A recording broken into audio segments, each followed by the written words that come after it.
I just not give a care. Investigations getting hot in this here.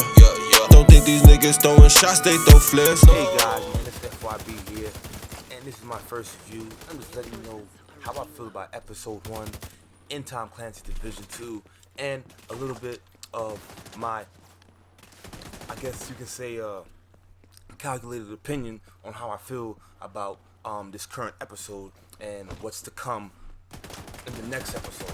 So first off, let's talk about more of the content and how I feel about it, and you know where it took us at. I feel like the developers, you know, they worked hard on what they needed to work hard on, and you know, to bring a nice PvP, sorry to say PvP, a PvE balance to the game, and I believe that the raid brought a lot of people together. It's probably the first of its kind to be ever done in the whole Division series, and I started off in the raid very late, so I wasn't able to really take all of it in. So at the end of the day, the raid was completely worth it. I feel like it rewarded everybody that really worked hard for it, that really actually, you know, took part in the raid. And speaking of the rewards, let's move on to the Eagle Bearer. The Eagle Bearer is definitely one of its kind. It's a wonderful weapon to use in PvE. It's probably the best reward given out for, you know, for the hard work and dedication. And I think that they went a good direction with it. I mean, just in PvE in general. The new missions. Speaking of the new missions, I feel like they added that one. I added a mission that, you know, rewarded you for just, you know, going around and looting and you know, going into college and just doing the story mode. That definitely added a little spark to it. I like that. It gave me a sense of like, all right, cool, I have to wait a week in order for me to finish to get this, you know, this exotic weapon. And you know, that gave me a sense of like wanting to do more. So I feel like that was a great move as well. Speaking of the Diamondback is actually a really great weapon. In PvE and PvP. So I feel like, you know, so the Diamondback is something to work for, and I enjoyed farming for it. I enjoyed waiting for it, and it was something that I like doing. Speaking of the other missions, I enjoyed White Oak. I also enjoyed the mission that had to do with the storyline of the Outcasts. Sorry for not knowing the names off top, but I'm very bad with memory, and I smoke a lot. I should probably fix that, right? So that being said, I feel like it was a good add-on, and it made sense. You know, it just made more to do. It was something to do, something to farm. I want to also add on the BTSU gloves that you got from White Oaks. That was really cool.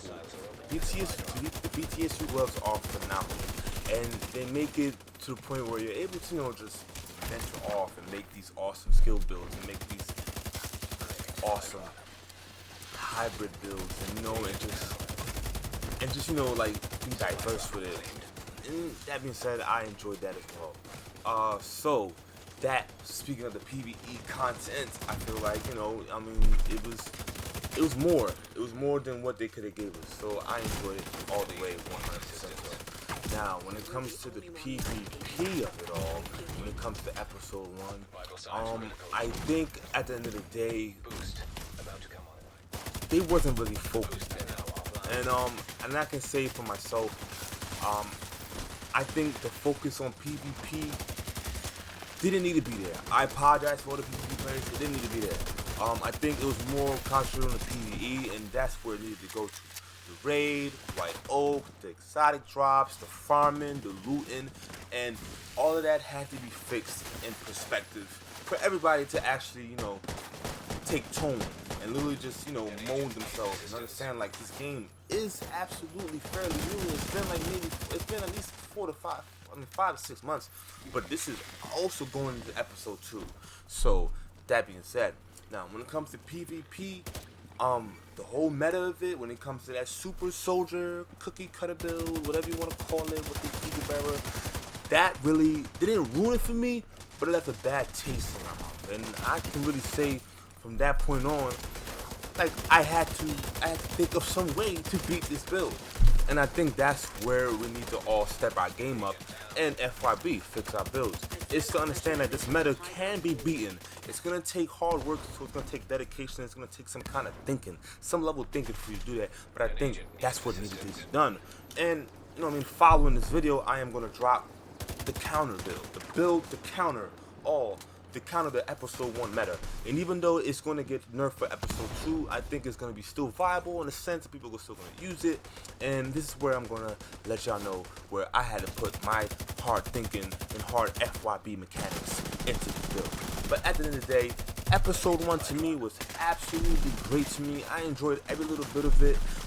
Like I said, I was late into a lot of things. I didn't want to go through the whole LFG, you know, for the raid, and I had to just learn that, hey man, this is what you gotta do, and I did it, and I enjoyed it, man. My clan has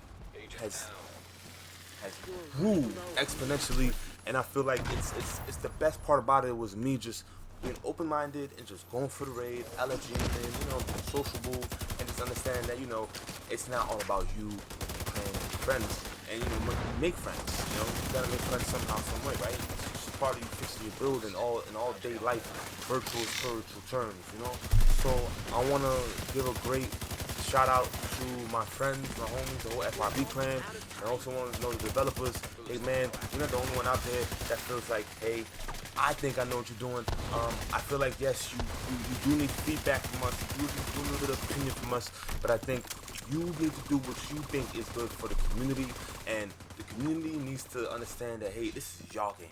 And I wish I could be a part of it, but hopefully this, you know, I get to put more content out, and you get to realize, hey, listen, I'm not on anybody's side, I'm on the FYP side. That's fixing the build, that's fixing the game, and having a great state of the game, period. And I think, like, you know what I mean, like this show, my review of it, is absolutely dead on, honest. I love the game, period. I've been a fan since Division 1, and I'm a fan now. Do they have flaws? Do they have problems that they need to fix? Yes, they need to fix problems, flaws, bugs, all of these things to give us a smooth game. But that takes time, and you can't just fix your build in one day. Like you're saying, they didn't build Rome, the Roman walls in a day. They didn't. So you know, you just gotta give them a chance to do so. Like I said, the PvE content is absolutely perfect. You know what I mean? Like the raid is cool. The raid is somewhere you can do if you don't have anything in PvP. Like speaking of PvP, when it comes to conflict, man, I got a few things to say about conflict in episode 1 that you probably need to look upon if you do happen to come across this video. Conflict needs to be changed. I need to be able to fix my build while I'm loading up in this long ass screen. And with that being said, I don't want to have to look at this loading screen and, you know, and just wait to be kicked out or be put in queue because you don't know where to put me at, you know. The game modes, yes, ranking, it needs to be done. It needs to be a mode to where I can go basically unoccupied. I don't want to be normalized. I want to unoccupied conflict mode. Even if you could give me a button, I will be more than happy to, you know, just switch that on, switch that off, you know. And then, like, I want to be able to go with a group of 4 and not be separated and queued, and have my friends not want to enjoy the game anymore because I have a few people in my clan that doesn't like that, and I don't like it at all either. You know what I mean? But I'm just a very easygoing guy. I'm not gonna let y'all rate me. Sorry for the foul language or the poor choice of words, but I think most things to be done is on conflict. And that being said, do I have any future ideas? Hey, I want the underground. I want either the underground or I want survival. That's all. I think most of the community is asking for that. And shout out to Nothing But Skills. He's also speaking on that too. We need survival back. I mean, give us a whole new situation. I need underground as well. But this is not a. This is more of a review video, and I want to be reviewing all the things.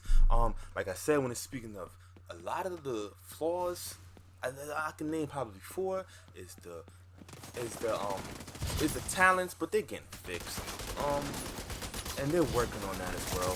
Like the meta is the meta. It's what it is. The Eagle Barrel is gonna get a hard work on. I think it's still gonna be viable. Well, I mean, like you don't have to aim. That's all. You don't have to get your headshot kills, and that's more rewarded. You know what I mean? Like, at the end of the day, you running around hip firing and getting these body shots and getting rewarded for it. It blows my mind. I wouldn't even think they would even, you know, go to that level. But still, at the end of the day, you know what I'm saying, like, this is their game, and I can only speak on it and review it and give my little criticism. So, that being said, the Eagle Bearer is fine with me. Now, when it comes to skills, man, I need to bump it up, bro. I need to bump it up. Fire is not doing what fire needs to be. You know, maybe you're doing that on purpose. Maybe I feel like you're just holding out because I know that, hey, man, you give everything out too much to everybody. It becomes chaotic and crazy. And you know what? I don't want to go there. I don't. So, anyway. So, I feel like the skills need to be worked on a little bit more. And like I said, if you're holding out, hold out. When it comes to the oxidizer, I feel like that's another thing to bring down tanky people. It's supposed to eat at the armor. So why can't I use this viable skill, you know, to go against people that have very high armor and that have low armor and that have high skills, you know? That's why we need fire. That's why we need the oxidizer, you know? And that being said, I feel like that needs to be relevant. And that's one of the main things that I look forward to. So, I'm gonna end up wrapping this, you know, this video up in a bit. But I also want to, like, you know, put it in perspective that, hey, man, this is their game, and I want you to understand, like, I have a strong feeling they know what they're doing, but they also need us, in a sense, for just that feedback, and for us to give them, you know, a certain perspective, and because we're sitting here playing a game. I'm not saying they don't play their own game. They probably do, but I just want to make sure that they understand us, and I feel like they do. And you gotta put a lot. You gotta give them credit. You gotta give them a lot of credit, because you know this game is still amazing to me. A lot of people call it dead. I don't care about your. I'm a speak for myself. I don't care. A lot of people say call it dead. Call it dead. The game is not dead. If the game was dead, why are you still commenting? Okay, go FYB, go fix your bill. End of the day, I love the game. I love the devs, and I want you to continue working on it. FYB, I appreciate y'all. Peace. I watch anime, but you can catch this fade. Ooh, yeah, I see the hate. I'm Sasuke with the fade. Ooh, yeah, I can feel the fame, but you can't feel my pain. Ooh, yeah, I drink Henny, but